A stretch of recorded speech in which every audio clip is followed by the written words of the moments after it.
Okay, let's take a look at Creative iMedia. So Creative iMedia is a very practical course that uses a large amount of media production skills, such as like camera work, such as graphic design and technical like photography and drawing software, but it then combines that with IT skills. So you're on the computers quite a lot. You're learning how to present and your work in maybe like word processed it or using presentation software, all different kinds. And it's what's called a vocational subject. So it's designed to be very, very practical. It's a Cambridge Nationals level 1 or level 2 qualification. So you'll be graded as pass merit distinction at level 1 or hopefully at level 2, because that's the top of the end of the grades which you should all be aiming for. And we're going to have a look now at why you might choose this subject and what you get from it if you did. So the first thing we're going to look at is what kind of opportunities would be available to somebody who studied this course. Well, a lot of people tell me they're interested in designing computer games, and that's one of the more popular options and reasons for doing a course like this, which is fine. But when I ask those people, they have to consider the 2 points, right? It takes a big group of people to make a computer game, and half of those people focus on the graphics and the design and how it looks, and the other half will focus on the technical understanding of the programming and what technology is needed to make it. So normally those two sides work together to make a computer game. So ask yourself that question. Are you more interested in how programming works and want to understand the technical understanding of computers? If so, you should be watching the computer science video, because that course will probably be very, very useful and very good for you. If you're interested in the graphics side of things, then you should be carrying on with the Creative iMedia video. If you're interested in both, then do both, because they are good subjects that complement each other and they don't overlap. Looking at the games industry in the UK, you can see quite a lot of games are actually made in the UK. And for instance, Grand Theft Auto and Elite Dangerous, Candy Crush, Batman, both made in London. So there's a massive games industry in the UK. And by taking a subject like this, you could be preparing yourself to go into that area. But it's not just about games. TV and film, web design, all kinds of different design and creative opportunities, which I'll get into in a minute, exist in the UK. So if you're somebody who wants to go in, work in the film industry or work in the TV industry, this is a very creative and practical way to gain experience and learn about those industries. Okay, so for instance, the film industry there, Star Wars is a big British film, so is James Bond, so is Harry Potter. Now they all three of those also a big Hollywood film. So you know why is it that they're considered British and also considered Hollywood films? And we look into things like that as we study the course. But more importantly, you may get the chance to make a poster or make an advertisement campaign for something similar. Okay. Now, every year the exam board releases the projects and we have to use their briefs. But along that way, you'll gain skills and be able to sort of maybe work in areas that you're interested in as well. And you'll understand what it takes to work in that TV or that film industry as you go through. What about other creative industries? So I've got some statistics together here now. These are actually from 2014, and things have probably got better and better. But obviously, in the minute with the pandemic, these sort of things that are going up and down slightly. So when you think about the creative industries in the UK, it is a massive part of our economy. There are 2.8 million jobs in the UK in 2014 within the creative industries, and that is working for somebody. That does not necessarily include all the people who work for themselves as freelance artists that do this kind of work, okay? And as you can see from the little picture of the United Kingdom there, it's not all just in London. It's not all just in one place, although there is a lot of it in there. You can see 29% is in there. But actually, it's spread out all over the UK. Scotland has got a massive industry. The Midlands have got an industry. And there's a lot there, you see, in the yellow there, so that would cover our area and the northwest and Cumbria. There's lots of opportunities there. In terms of its value, 84.1 billion a year is how much this industry is worth to the UK. So there's lots and lots of opportunities. And something of that size is not going to go away very quickly.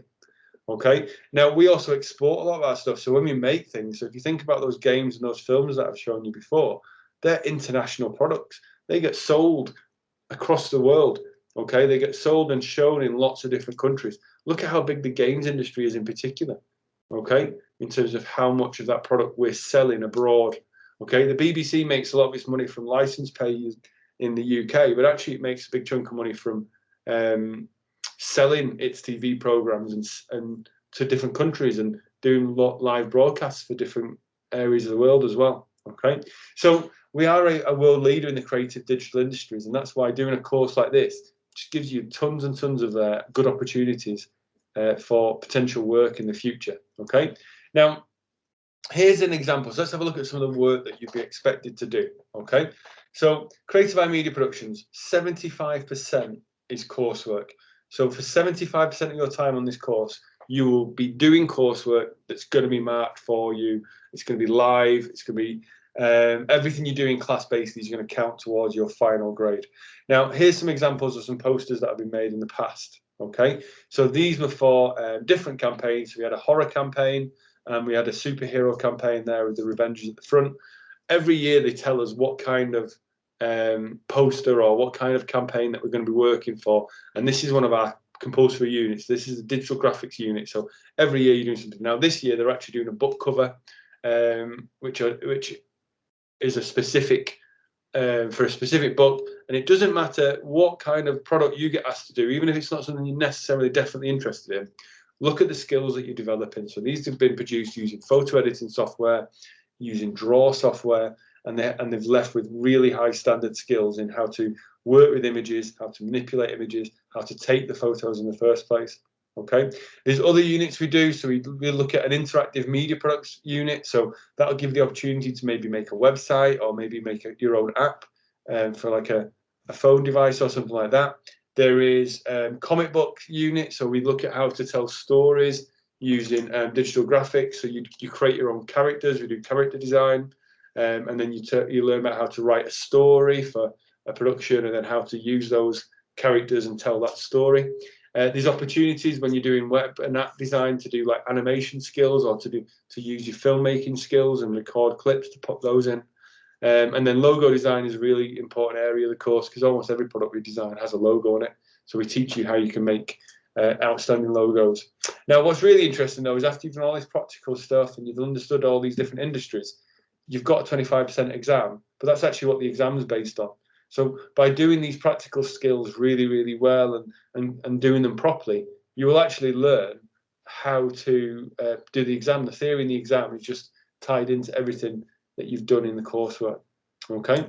Now, we do cover those areas. I'm repeating myself a little bit, but this is a bit more of a sort of an overview as to sort of what areas of the media. So we do games development, web design, digital animation, graphics, and digital applications. So you'll be ready to go and work in any of those 5 sectors, plus many others really, because the way that creative IT is developing is just keeps going on and on and on. So it's really an exciting field to go and be a part of. And in terms of the units, that's just an overview of the units we're doing at the minute. So R081 is your exam, which you do at the end of year 11, most likely, or at January in year 11. And then you've got the 3 coursework units. So R082 is that one where we just looked at those posters. That's what you'd be doing from September and working towards that unit. Now, the other 2 units are optional, but they're the 2 that we focus on at the minute, because it gives students a real good understanding of lots of different parts of the industry. Storytelling with the comics gives lots of scope to understand how to write stories, how to design storyboards, how to create your own characters, and some of the techniques that the real industry use in terms of creating characters. So even if you're not very artistic, we actually can give you lots of different techniques, and you can learn about lots of different ways of making stuff and becoming artistic. It doesn't rely on you being an amazing drawer. Although if you are an amazing artist, this is another way of expressing all of those different skills. So I've got students who are really good at drawing and love drawing, and they explore lots of different ways of making their products look amazing. And then there's people who are a bit like me, who wish they could draw but really can't. But I focus my skills mainly on photography and filmmaking, and using all those skills to create work for my coursework. And the interactive media products one is really open. So that's where you can do an app, you can do a website, you can potentially make something that's a bit more game related, and you can tie those skills and direct that one towards your specific interests. Okay. But each one is working to a brief. So the exam board does tell us what the topic is, and then that tests our problem solving and our creative skills to show how we solve that problem. Okay, so that kind of gives you an overview as to why you might do it, what kind of opportunities will be open to you, and what kind of work you'll be doing. And oh, one thing I've not said about the work is actually each phase of that work is analysis, so understanding what's currently in the industry, design, so then using that understanding and designing your own product, then the practical skills to put that product together, and then it finishes with an evaluation to sum up what you've done and where you would go next with that project, or what you could do to improve in the future, those sorts of things. All right. So if there's any more questions, you just need to get in touch, and I look forward to hearing from you. I do think it's a really great course for a lot of people. It's very popular every year. And we do get outstanding results most of the time from this as well, because the students who take it are ready to put the work in and enjoy doing the practical work. And that's the real key to this subject. If you're interested in these areas, but you're not quite keen on as much practical work, then media studies is a real good option, because you do some of the technical skills, but there's a lot more focus on the theory and the understanding behind it. And like I say, if you're interested in the technical side, go and check out computer science. And if your main interest is around using the camera and taking images, photography is probably the course to look at. But do have a look and let me know if you've got any questions. Okay, I look forward to hearing from you if you do. Thank you very much.